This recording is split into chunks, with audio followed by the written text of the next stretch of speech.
एक दिन एक नौजवान अपने दिल की बेचैनी लेकर हकीम लुकमान के पास आया। उसने कहा, हकीम साहब, दिल बहुत परेशान है, सुकून नहीं मिल रहा और सोचें बहुत भटक रही हैं।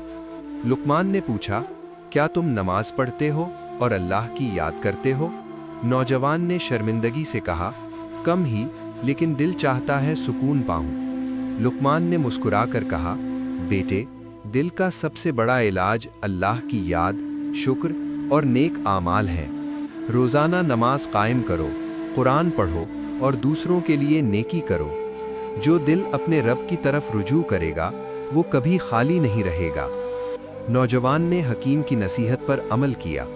दिन ब दिन दिल में सुकून पैदा हुआ और उसकी ज़िंदगी रोशनी से भर गई। सबक: दिल की बीमारी का असल इलाज अल्लाह की याद और नेक आमाल हैं। वीडियो के आखिर में चैनल को लाइक, शेयर, सब्सक्राइब लाजमी करें।